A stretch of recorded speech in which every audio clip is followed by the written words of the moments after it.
Good morning, YouTube. Good morning. Oh, I want to come on with y'all guys and do another video with you guys and keep explaining to you guys about this direct sales, door-to-door, incredible opportunity. Um, we're going to have a great conversation on my storytelling today. But I wanted to kind of go back today and I looked at a video this morning. So video was outstanding. It's a young gentleman. His name is Kevin Brooks. He's based out of Detroit, just like myself. Um, with him, he's been in the door-to-door space, kind of escaped crime-ridden community, had a chance to go out here and do door-to-door. His similar situation is the same as mine. He got the last name. He got the last name is mine's. Unbelievable. Don't even know if we related at all. I just know that we got the similar background. So just really hash. I don't want to get too long-winded because I want to talk about, keep talking about this incredible opportunity. Um, he got, he was on, just like I said, on one of the podcasts, and he was talking about him growing up as a kid, and he said coming out of a tough city, he talked about how similar things actually growing up, especially as an African American male, and I can definitely attest to that. He was talking about how it wasn't a lot of opportunities for us growing up as kids, meaning unless you play sports really, really well, which I did, um, or if you actually of course, had a scholarship to go to college, which is really cool. Of course, most, at least African American males in my community, didn't have scholarships unless they did play sports. You work in the plant.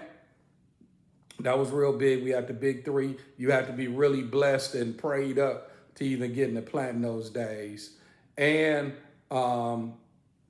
you had to become pretty much a hustler, um, which a lot of people I knew grew up in my community. We sold drugs in my community. A lot of young people in my era sold drugs. So them was really the only opportunities that we had to come out of the city to have an opportunity. But I don't know the trajectory. I don't know if me and him was blessed on the same planet or something, but we both had a chance to get into this opportunity and we ran with it, which was the sales opportunity. And I'm so glad I'm having the chance to bring it out because if you don't know about direct sales or door-to-door sales, people look at people just peddling, doing door-to-door, knocking on your door, speaking. These people are making incredible money, major, major money, doctor money, athletes money, um, high executives and a lot of these Fortune 500 companies type of income. These people are making a lot of income to go door to door, and people really don't know about it. And that's why I wanted to come on this channel and bring that out as well. So, of course, later on, I'll get a chance to go through situations about my upbringing and things of that nature. But I want to keep going and telling about this storytelling. So let's get started, guys. I'm really excited about it. But I want to talk to you guys today about mentorship. And it's just to build my bridge to get you guys to the level of where I'm trying to be, where I was, the level I was at in being successful climbing up the ladder. Okay? So, um, actually, when I got to the company, of course, I had a dynamic manager. He was a young guy. He was coming in. He was really, super. What word can I look for? Um, vision wise. I mean, he just had a super duper vision wise to be great, and I loved it. It was just something that I never seen before, and I jumped on the bandwagon, and he became great. So he became a little bit of my mentor, where I can lean on a little bit, but It was a gentleman that actually came to our company. And, for me, coming into corporate sales, I didn't know about this industry. I just was so green, and I didn't know about being a profession. I kind of had a hood background, so I didn't know about professionalism like I needed to know. So it was one gentleman that came to our company. He came in a little bit later than my start, but he did come into the company. And when he came into the company, um, he really took off real fast. He jumped aboard really quick, and he was super professional. I was just kind of looking at the guy. He was real professional. He dressed really nice every single day, and excuse me, and um, he spoke well. And I just was really intrigued by him, how he was moving. So as months went by, I just was watching the guy. I just admired him. We became friends, of course. We're in the office, so we talked quite a bit. But my manager at the time, seen his production, he seen how well he was doing. He promoted him right away. I want to say within 3 months, maybe, he got promoted to a management position. And the management position was taking him out of state to another office. And which was kind of a bummer because I really wanted to get to know the guy a little bit more. But here or there, he did go. He got that office up, then he ended up coming back. I want to say a couple months later, he came back to our office, and he became an assistant manager under my manager. So he became assistant manager, and from time to time, I would ask him, you want to go out, work with me. So this is the way I always put it with me and him. I always say, he was my Michael Jordan, I was his Kobe. And the reason I say I was his Kobe, because if you did look at Kobe's funeral, Michael Jordan explained about how how Kobe was came to him as his little brother. He said, like a little brother, like you get in his clothes, he started wearing his shoes, he started wearing his ties and all this other stuff. Well, this was kind of the same way with me and him. I was kind of, every time I would see him in the office, I would kind of, hey, what's going on? You want to hang out?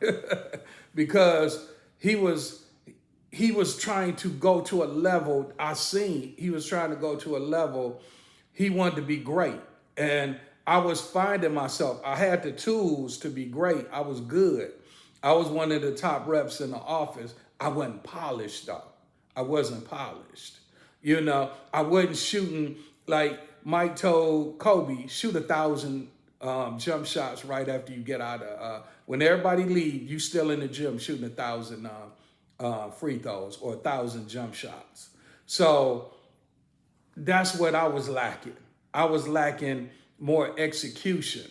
I was good, but I wasn't polished. And with him, he ended up I kind of took the relationship, if you know what I mean. I took it from him. And because I seen him, I just started showing up. He'd be up there. I'm sitting next to him in meetings. I'm doing stuff to make myself known. Like, I want you to take me into you. I want you to take me into you. Bring me into your life. I wanted to. So he did that. He started inviting me over to his house. Him and his wife was having like little get-togethers, and he started letting me come over to his get-togethers. We just started kind of hanging out, but remember, he still was my manager, so we wasn't like buddies or anything. So it just developed over time, meaning, as we got to know each other, we became really tight friends. I remember one situation. I remember this. I think this one really took us over the top. So he was still selling too, and I remember during the time, it was one year was the Super Bowl. And this was like maybe late 90s or something. And it was the Super Bowl time. So, it was kind of real cold outside. And my manager was like, really, I know ain't nobody gonna be really working. It was like really, really cold. So everybody just pack it up. So he was like, well, if anybody want to work, I got a bonus for them. So I stood up. I'm like, what's the bonus? He like, $500. That ain't really make people move too much, but I like money so much, so I'll take it. So I looked over at my friend, and I looked at him, which he's the manager, assistant manager at the time, and I said to him, I said, how about we challenge each other this weekend?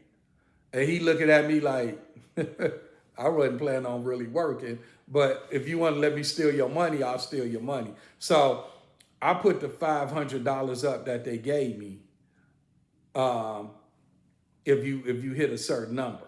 So because I was the only one that said I was gonna do it. So I told him I'll throw 500 of my money up and I'll throw an extra 500 in. He said, okay, let's throw 1,000. So we end up putting the money in the pot. We went out that weekend. When it was cold that weekend. So I hustled up. I managed to grab about over the weekend. I think I knocked down about 7 or 8 sales, which that was a really good weekend. I made some money. So, I just knew ain't nobody out here working in this crazy weather but me. So we came back to the office, and of course, like I told y'all in my previous video, we do the hurrah hurrah every single day. And my manager had a chance to give out who won the contest. And he announced the contest winner. And of course, he said me with my 8 sales. And then he said, my friend has 10 sales. 10 sales, lost another contest. And we laughed about it because I didn't think he worked at all. I thought I only worked. And he ended up working 10 sales. But this was the kicker, though. We laughed about it. He took my $1,000. But we both made so much money that weekend. It wasn't even about the $1,000. It really wasn't, because I made a lot of money. I wouldn't say I made about 3 or 4 grand or something. It was ridiculous just over a weekend. So we ended up laughing about it, kicked it about it. But you know what? The respect was there.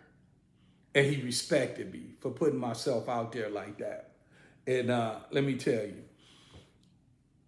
we became tight, so close, so tight. He was my manager. Well, first he came in, he was an associate, he was a coworker. Then he became my manager. Then after the manager, he became my friend. Then after my friend, he became my brother. And let me tell you, 30 years that we've been in the business, he been my brother for 30 years. He been my mentor.